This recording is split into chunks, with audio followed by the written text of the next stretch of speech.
पिछले 2-3 दिन से सर्दी कम हो गई है और सर्दी कम होने के कारण मैं भी टाइम टेबल से नहा लेती हूँ जल्दी। तो आज के मिनी ब्लॉग की शुरुआत करते हैं पालक के साथ में। आज मैं बनाऊंगी पालक की सब्जी। तो मैं तोड़ कर लाई थी पालक, और पालक की बहुत सारी मिट्टी लगी हुई है। थोड़ी बहुत मेथी भी है लेकिन अभी बहुत छोटी है, थोड़ी सी बड़ी हो जाएगी उसके बाद तोड़ेंगे 2-3 दिन बाद में, और फिर बनाएंगे मेथी के परांठे। तो हम ऊपर से पानी पिलाने के कारण पालक पूरा मिट्टी में हो रखा है, क्योंकि हम नलचे से ऊपर से फव्वारा मारते हैं तो पूरी मिट्टी पालक के लग जाती है।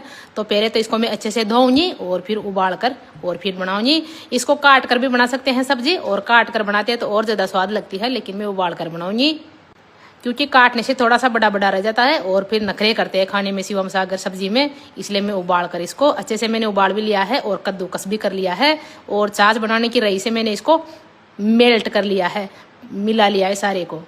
और कढ़ाई में मेरे पक रहा है मसाला, और ये भगोनी है, दूध गर्म किया था उसकी भगोनी में मैंने पालक डाल दिया है। तो आप ऐसे मत बोलना कि गंदी हो रखी है, दूध की भगोनी है।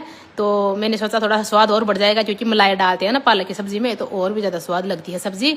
तो यहाँ पर मैंने मटर डाला था, आलू डाले थे, और मसाला अच्छे से पक कर तैयार हो गया था। उसके बाद में फिर मैंने डाल दिया था पालक। वैसे मैं आपको सब्जी बनाना नहीं सिखा रही हूँ, क्योंकि मेरे को पता है पालक की सब्जी सबको बनानी आती है। मैं तो मेरे डेली रूटीन में जो भी मैं काम करती हूँ उसके वीडियो बनाती हूँ। अब ऐसे मत बोलना कि ये भी कोई रेसिपी है क्या, ये तो हमारे को बनानी आती है। तो मैं आपको सिखा नहीं रही हूँ, मैं बस बता रही हूँ कि मैं क्या क्या काम करती हूँ। तो यहाँ पर सब्जी बनकर तैयार हो गई थी और मैं लगा रही हूँ आटा, और शिवम सागर भी नहा धोकर हो गए थे तैयार। आजकल इनका टाइम थोड़ा सा लेट हो गया है, 8:30 बजे आती है इनकी बस से। तो मैं आराम से खाना बना लेती हूँ, कोई जल्दीबाजी नहीं होती है।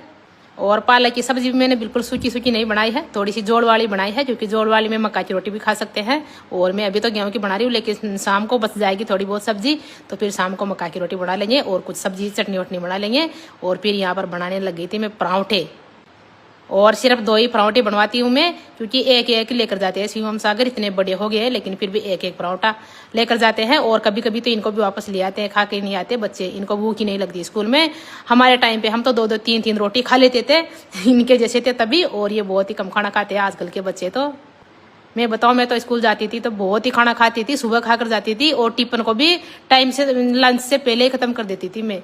हम तो बहुत खाना खाते थे, लेकिन ये आजकल के बच्चे पता नहीं कैसे हो गए हैं, एक एक पराठा भी खत्म नहीं होता इनसे। तो फिर पराठे बनकर तैयार हो गए थे, अब इनके मैं टिफिन पैक करूँगी। और मैंने ये मंगवाया था, तो बहुत सारे कमेंट करते हैं कि ये भी सही नहीं है रोटी रखने के लिए। पहले मैं अखबार में बेचती थी, फिर ये मंगवा लिया तो इसके लिए बोलते हैं कि ये भी सही नहीं है। तो मेरे को पता नहीं है कौन सही है और कौन गलत है, इतना दिमाग लगाना भी नहीं चाहिए। हम अखबार में इतने बड़े हो गए, ले जा की रोटी, कुछ फर्क नहीं पड़ता, ये सब कहने की बातें हैं।